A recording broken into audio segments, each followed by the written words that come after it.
Let us see the requirements for DNA replication.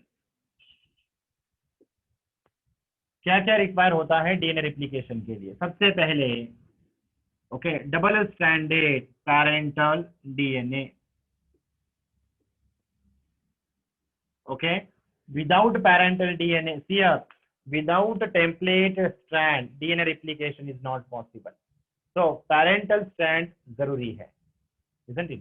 चाहे वो double standard DNA हो या सिंगल स्टैंडर्ड वायरल डीएनए हो, डीएनए रिप्लिकेशन के लिए हमें पैरेंटल स्ट्रैंड चाहिए. ठीक है, ओके. तो अगला पॉइंट हम डिस्कस जिस इशेशिया कोलाई में कर रहे हैं, उस इशेशिया कोलाई का जो जीनोम होता है वो डबल स्टैंडर्ड डीएनए होता है. ठीक है, वैसे तो 5174 साथ ही साथ M13 ये जो वायरस है इनमें सिंगल स्टैंडर्ड डीएनए होता है. ओके, और उनका जो रिप्लिकेशन प्रोसेस होता है उसे हम रोलिंग रिप्लिकेशन प्रोसेस कहते हैं. और बैक्टीरिया में जो डीएनए रिप्लिकेशन प्रोसेस होता है उसे हम थीटा रिप्लिकेशन कहते हैं. क्या कहते हैं? थीटा. जॉन कैन जो है, इन्होंने रेडियो एक्टिवली लेबल थायमिडीन का इस्तेमाल कर कर बताया कि डीएनए रिप्लिकेशन होते समय प्रोकैरियोटिक सेल में थीटा लाइक ऐसे स्ट्रक्चर फॉर्म होता है. Theta, okay, isn't it? Theta symbol की तरह. इसी वजह से उन्होंने थीटा रिप्लिकेशन कहा. बैक्टीरियल डीएनए को क्या कहा? थीटा रिप्लिकेशन कहा. ठीक है. So next one point. So double standard DNA is required for इशेशिया कोलाई. साथ ही साथ ह्यूमन बींग्स यूकैरियोट्स के लिए भी डबल स्टैंडर्ड डीएनए ही होता है. Then next one, then DNA helicase enzyme. Helicase enzyme, primase, RNA primase enzyme. Okay, ये होता है, ये आरएनए पॉलीमरेज एंजाइम ही होता है. एक तरह का आरएनए पॉलीमरेज एंजाइम होता है. Okay, primase. Fourth one, primer. What is meant by primer? Single strand stabilizing protein.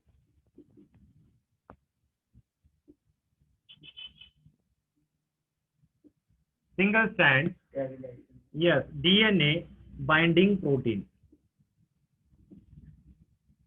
Okay. हाँ, no problem. Stabilizing नहीं हल चलेगा कुछ. Okay. Single stranded DNA binding protein. Then इसके बाद हमें लगेगा different types of NTPs, DNTPs, deoxynucleoside triphosphate. Okay, DNTPs. Okay, deoxy NTPs की आवश्यकता होती है. DNTPs. Then seventh one, DNA polymerase enzyme. DNA polymerase enzyme, इसे डीएनए डिपेंडेंट डीएनए पॉलीमरेज भी कहा जाता है. DNA dependent DNA polymerase. और आरएनए पॉलीमरेज को डीएनए डिपेंडेंट आरएनए पॉलीमरेज कहा जाता है. और रिवर्स ट्रांसक्रिप्टेज एंजाइम को आरएनए डिपेंडेंट डीएनए पॉलीमरेज कहा जाता है. तो ये सारी चीजें आपको याद रखनी है, यह भी पूछे गए हैं. ठीक है, DNA dependent DNA polymerase, that is DNA polymerase. RNA polymerase को DNA dependent RNA polymerase. Then reverse transcriptase को, रिवर्स ट्रांसक्रिप्टेज में आरएनए से डीएनए बनाया जाता है, इसलिए आरएनए डिपेंडेंट डीएनए पॉलीमरेज ऐसे हम उसे कहेंगे, रिवर्स ट्रांसक्रिप्टेज को. ठीक है, इसे याद रखो. अगला point, DNA polymerase enzyme. Okay, then इसमें DNA polymerase first, DNA polymerase second and DNA polymerase third, इनके बारे में भी हमें देखना होगा. Then topoisomerase, topoisomerase first and second, ये क्या करता है इसे भी हमें डिस्कस करेंगे. Then ninth one, RNase H. Okay, RNase H.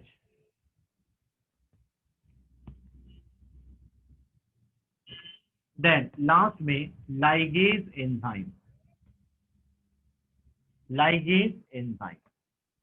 Okay, तो ये सारी रिक्वायरमेंट होती है डीएनए रिप्लिकेशन के लिए.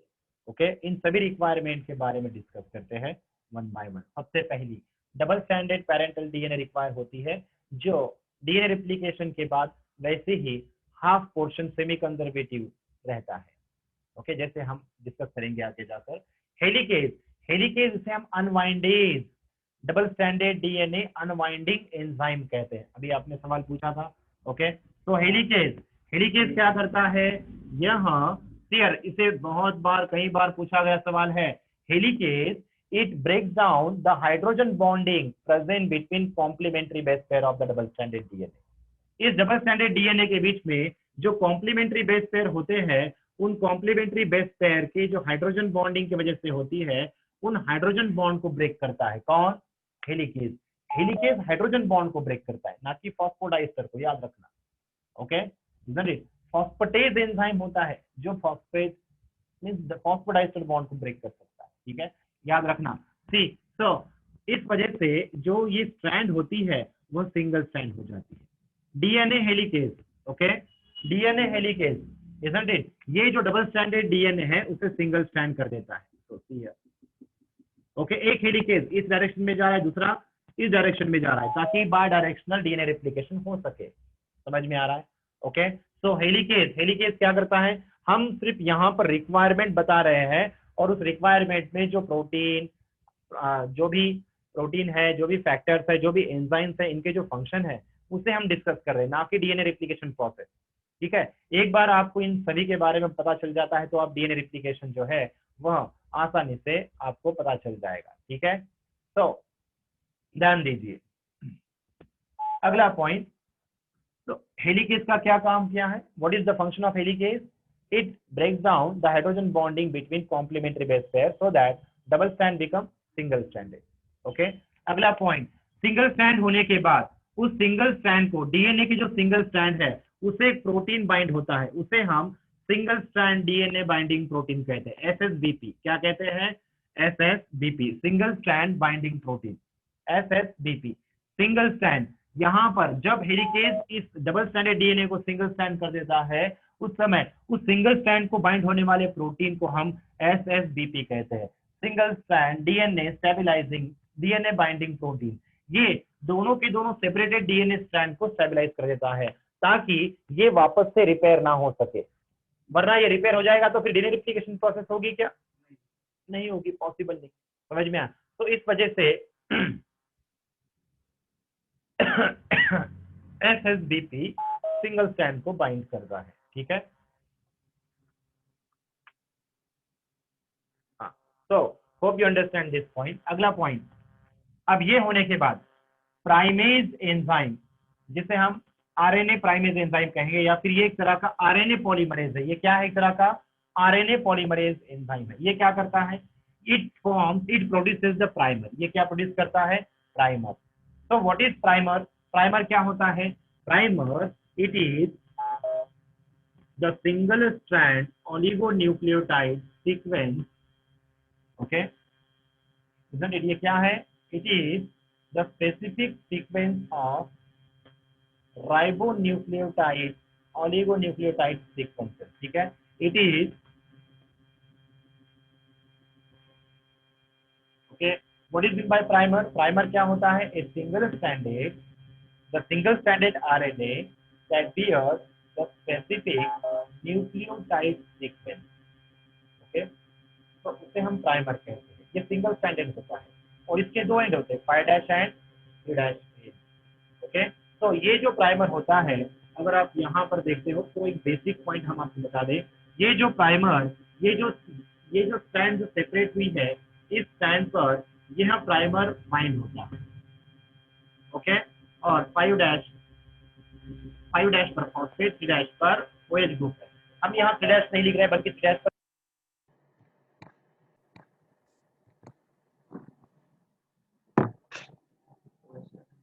ओके, सी अगला पॉइंट। सो ये क्या करता है? ये जो प्राइमर होता है, सी हाँ, हाइड्रोक्सिल ग्रुप। ठीक है, 3' पर कौन है? OH है। 5' पर क्या है? फॉस्फेट है। अब इसका क्या मतलब है? सी ये जो प्राइमर होता है वह सिंगल स्ट्रैंड पर कॉम्प्लीमेंट्री बाइंड होता है एक स्पेसिफिक सीक्वेंस पर, और ये बाइंड होने के बाद ये प्रोवाइड करता है अपना हाइड्रोक्सिल ग्रुप। किसे? डीएनए पॉलीमरेज एंजाइम को। किसे? DNA polymerase enzyme. जो डीएनए पॉलीमरेज एंजाइम है, इस डीएनए पॉलीमरेज एंजाइम को, ओके, डीएनए पॉलीमरेज एंजाइम को प्राइमर क्या क्या करता है? हाइड्रोक्सिल ग्रुप प्रोवाइड करता है, ताकि DNA polymerase one by one d NTPs add कर सके और फिर न्यू स्ट्रैंड फॉर्म कर सके। समझ में आया? जब तक प्राइमर हाइड्रोक्सिल ग्रुप प्रोवाइड नहीं करता, तब तक DNA polymerase third is not able to synthesise the new strand. समझ में आया? Okay, unless and until, see बहुत इंपॉर्टेंट है, unless and until this primer it binds with the specific nucleotide sequence of template and provide the hydroxyl group to the RNA polymerase. Okay, up to that the DNA polymerase, then up to that the DNA polymerase enzyme is not able to synthesize the new strand of the DNA. Okay, getting this point? आपको समझ में आया क्या? जब तक के primer अपना 3' hydroxyl group provide नहीं करता है, तब तक आरएनए पॉलीमरेज डीएनटीपीज ऐड नहीं कर सकता, new strand over old strand form कर ही नहीं सकता। कब तक? जब तक के प्राइमर अपना 3' हाइड्रोक्सिल ग्रुप प्रोवाइड नहीं करता है। इसका मतलब ये है, ट्रू और फॉल्स में आएगा, ये क्वेश्चन भी आ सकता है। Okay, DNA polymerase is not able to synthesize, is not able to produce the new strand over the template DNA strand unless and until primer binds with the template DNA. जब तक template DNA को primer bind नहीं होता है, तब तक DNA polymerase new strand form कर ही नहीं सकता, क्योंकि इसे फॉर्म करने के लिए हाइड्रोक्सिल ग्रुप चाहिए कहीं ना कहीं तो, और उस हाइड्रोक्सिल ग्रुप को लेकर वह आगे डीएनटीपीज ऐड करता जाएगा और ओके, और क्या फॉर्म करेगा? फॉस्फोडाइएस्टर बॉन्ड फॉर्म करता चला जाएगा। ठीक है, phosphate bond. Okay, so then next one, ये है प्राइमर्स के बारे में, प्राइमेस के बारे में, सिंगल स्ट्रैंड हो चुका। डीएनटीपीज बहुत इंपॉर्टेंट है। Deoxy ribo nucleotide triphosphate, 4 different तरह के सीयर बच्चों, साइटोप्लाज्म में जो न्यूक्लियोटाइड्स होते हैं वह डीएनएमपीज के फॉर्म में होते हैं, जिसे एक्टिवेट किया जाता है एटीपीज के द्वारा, और वह कन्वर्ट होते हैं डीएनटीपीज में। कल हमें डिस्कस करेंगे इसके बारे में। अब ये जो डीएनटीपीज है, इनका 2 फंक्शन है। इसमें कितने फॉस्फेट ग्रुप है? 3 फॉस्फेट है, ट्राइफॉस्फेट। ध्यान दो बच्चों, बहुत इंपॉर्टेंट है। ये जो डीएनटीपीज है, जब डीएनए पॉलीमरेज के द्वारा ये जब ऐड किए जाते हैं, उस समय क्या होता है? सी, जब डीएनटीपीज के 2 इंपॉर्टेंट फंक्शन है। पहला फंक्शन क्या है? DNTPs they are acts as a precursor, ये प्रीकर्सर के तौर पर इस्तेमाल किए जाते हैं। किसके तौर पर? प्रीकर्सर के फॉर्म में इस्तेमाल किए जाते हैं। ओके, और सेकेंड, इनमें जो फॉस्फेट बॉन्ड है, इनमें कौन सा बॉन्ड है? जो फॉस्फेट बॉन्ड है, इस फॉस्फेट बॉन्ड की वजह से जो एनर्जी रिलीज होती है, वही एनर्जी किसके लिए इस्तेमाल की जाती है? वही एनर्जी फॉर्म की जाती है किसके लिए? न्यू स्ट्रैंड फॉर्म करने के लिए। Okay, means extra ATP is not required for the formation of new strand. New strand form करने के लिए एक्स्ट्रा एटीपीज की आवश्यकता नहीं पड़ती, बल्कि डीएनटीपीज में रहने वाले ही फॉस्फेट बॉन्ड जो ब्रेक किए जाते हैं, उसी से जो एनर्जी रिलीज होती है, वही एनर्जी यूज की जाती है पॉलीमराइजेशन ऑफ डीएनए के लिए, न्यू स्ट्रैंड फॉर्मेशन के लिए।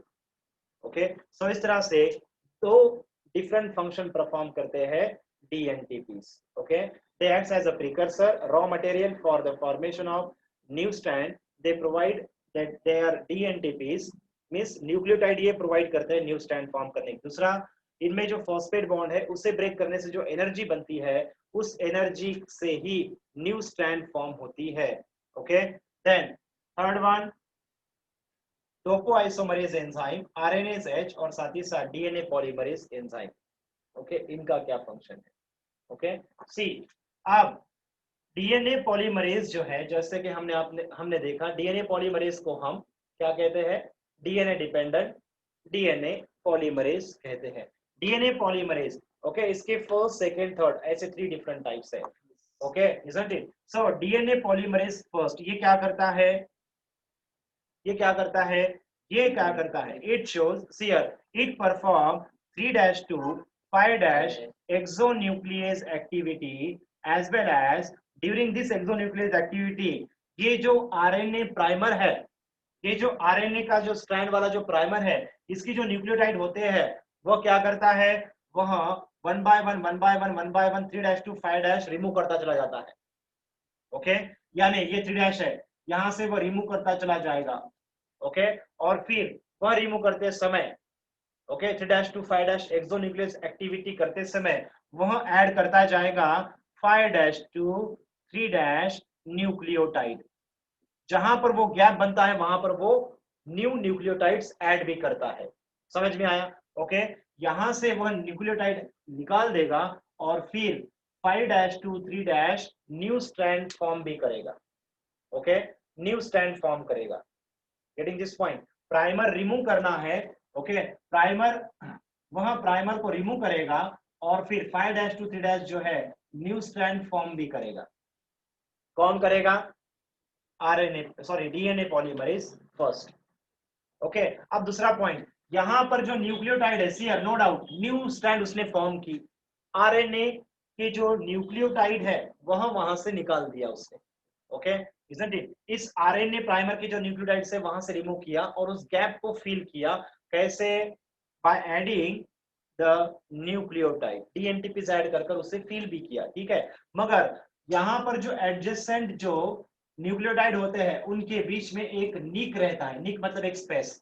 निक मींस, निक यानी क्या, दो जो सीयर, अगर यहाँ पर सीयर, यहाँ ए है, यहाँ टी है, यहाँ जी है, यहाँ सी है, ठीक है, और यहाँ पर सी है, जी है, देन टी, ए, तो ये जो एडजेसेंट न्यूक्लियोटाइड है इन दोनों के बीच में गैप है।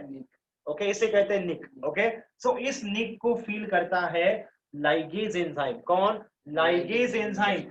जहां जहां पर इस तरह की निक है उसे फॉस्फोडाइस्टर बॉन्ड फॉर्म करता है। कौन? लाइगेज। लाइगेज ये एडजेसेंट न्यूक्लियोटाइड के बीच में जो गैप है उस गैप को फिल करने के लिए फॉस्फोडाइस्टर बॉन्ड फॉर्म करता है और फिर वह गैप फिल कर देता है। कौन? लाइगेज। बहुत इंपॉर्टेंट है। सो आरएनए पॉलीमरेज ने क्या किया, एक्सोन्यूक्लियस एक्टिविटी कर RNA, sorry DNA polymerase first ने क्या किया, एक्सोन्यूक्लियस एक्टिविटी से वहां के जो आरएनए, यस आरएनए प्राइमर, ये सारे, ये डीएनटीपीज है क्या? नहीं, ये आरएनटीपीज है, ribonucleotide triphosphate. Okay, miss monophosphate है, आरएनएमपी की स्टैंड है ये। ओके, सो ये आरएनए की स्टैंड है, इसलिए इसे रिमूव करना जरूरी है। तो कौन रिमूव करता है? आरएनए, डीएनए पॉलीमरेज फर्स्ट, और रिमूव करते हैं साथ ही साथ वहां पर न्यू न्यूक्लियोटाइड ऐड भी करता है। ओके, साथ ही साथ वहां पर न्यू न्यूक्लियोटाइड ऐड भी करता है। Okay, so isn't it? Okay, यह न्यूक्लियोटाइड ऐड करने के बाद जो लास्ट में जो दो एडजेसेंट न्यूक्लियोटाइड के बीच का जो गैप रहता है जिसे निक कहते हैं, उसे फिल करता कौन है? Ligase enzyme. हम आपको सिर्फ फंक्शन बता रहे हैं, सारे डिफरेंट डिफरेंट एंजाइम्स के फंक्शन जो डीएनए रिप्लिकेशन प्रोसेस में इस्तेमाल किए जाते हैं, ठीक है। देन डीएनए पॉलीमरेज सेकंड क्या करता है? It perform the repairing mechanism. Mismatch repair या फिर अल्ट्रावायलेट की वजह से थायमिन डाइमर फॉर्म होता है, उसे रिपेयर करना। Okay, DNA repairing system DNA polymerase second करता है। देन थर्ड जो है, जो न्यू स्ट्रैंड फॉर्म करना है, जो लॉन्ग न्यू स्ट्रैंड फॉर्म करना है, डीएनए की न्यू डॉटर स्ट्रैंड फॉर्म करना है, वह डीएनए पॉलीमरेज थर्ड के द्वारा किया जाता है। किसके द्वारा? DNA polymerase third. It perform the polymerisation of the DNA.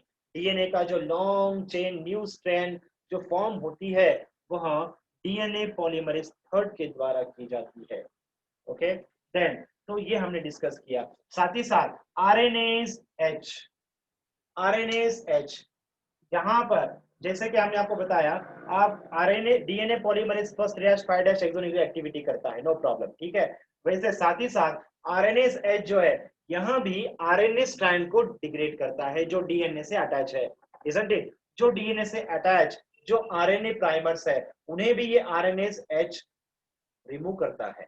दोनों भी मिलकर करेंगे। समझ में आया? अगला point, topoisomerase first and second, ये क्या करते हैं? Topoisomerase first and second, okay, इनका बहुत ही इंपॉर्टेंस है। देखो क्या है, हम बताते हैं आपको।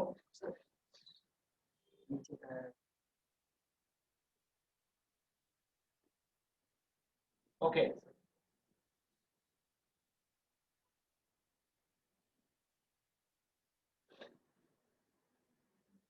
टोपो आइसोमरेज क्या काम करता है?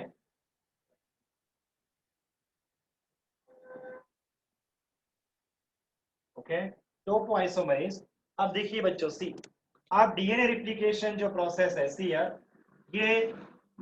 ये न्यू स्ट्रैंड फॉर्म हो रही है, ठीक है, न्यू स्ट्रैंड फॉर्म हो रही है। अब ये डीएनए रेप्लिकेशन की प्रोसेस ये आगे बढ़ती चली जा रही है, आगे बढ़ती चली जा रही है, यहां से हेलिकेज आगे चला जाएगा, ठीक है। जब ये आगे इस स्ट्रैंड पर जब ये लीड होता चला जाता है, डीएनए हेलिकेज लीड होता चला जाता है, तब इस डबल स्ट्रैंडेड डीएनए के फॉरवर्ड पर आगे, ओके, इसके फॉरवर्ड प्लेस पर अगले मींस आगे एक तरह का स्ट्रेस डेवलप होता है, एक तरह का स्ट्रेस, ओके, कॉइलिंग स्ट्रेस। ये हेलिकेज, फॉर एग्जांपल, अगर हम रस्सी लेते हैं और रस्सी के दो अगर धागे लेकर अगर हम ऐसे दोनों सेपरेट करते हैं, तो उसके आगे बहुत सारे कॉइल्स फॉर्म होते हैं, स्ट्रेस फॉर्म होता है। सो इस स्ट्रेस की वजह से ये डीएनए के जो सामने वाले जो स्ट्रैंड्स है, उनके टुकड़े हो सकते हैं, ब्रेक डाउन हो सकता है। ये ना हो, सो इस वजह से हाँ, ये जो यहाँ पर जो बहुत सारे कॉइलिंग है, इसमें का जो स्ट्रेन है, उसे रिमूव करने के लिए टोपो आइसोमरेज फर्स्ट क्या करता है, वह इस डबल स्टैंडर्ड में से किसी एक डीएनए को ब्रेक करता है और उसे ब्रेक कर कर वहां का स्ट्रेस रिमूव कर कर वापस से फिर से जोड़ देता है उस पॉइंट से, ओके, ताकि हेलिकेज अनवाइंड करता रहे और आसानी से फॉरवर्ड मूवमेंट, ओके, डीएनए का स्ट्रेस कम होता रहे। ये काम कौन कर रहा है? टोपो आइसोमरेज फर्स्ट। समझ में आया? टोपो आइसोमरेज फर्स्ट सिर्फ एक स्ट्रैंड को ब्रेक कर कर वो स्ट्रेस रिलीज कर रहा है, मगर टोपो आइसोमरेज सेकेंड क्या करता है? दोनों स्ट्रैंड को ब्रेक करता है और फिर से वापस से लाइगेट कर देता है, जुड़ा देता है। Okay, so first and second का ये फंक्शन है। Okay, suppose means I think you get this all this point. वो फिर से लाइन करता है, करता है। Yes, both. ओके,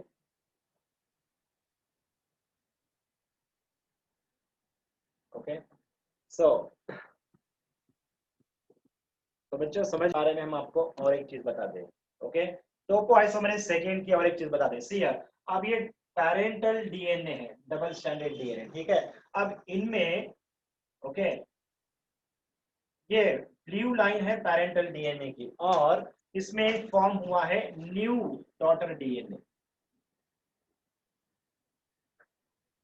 ओके, जब डॉटर डीएनए फॉर्म होगा, तब ये दोनों के दोनों डॉटर डीएनए स्ट्रैंड एक दूसरे में कड़ी की तरह इंटरमिंगल रहते हैं।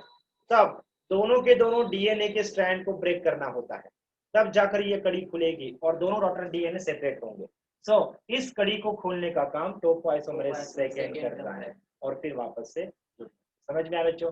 सो इस तरह से ये टोपो आइसोमरेज फर्स्ट और सेकेंड प्रोकैरियोटिक जीनोम में काम करते हैं। Hope you understand this point. Okay, तो बच्चों यहाँ थे different what is this, these are the different requirements for DNA replication process. Okay, hope you understand this point. Okay, तो यहाँ पर स्टॉप करते हैं बच्चों।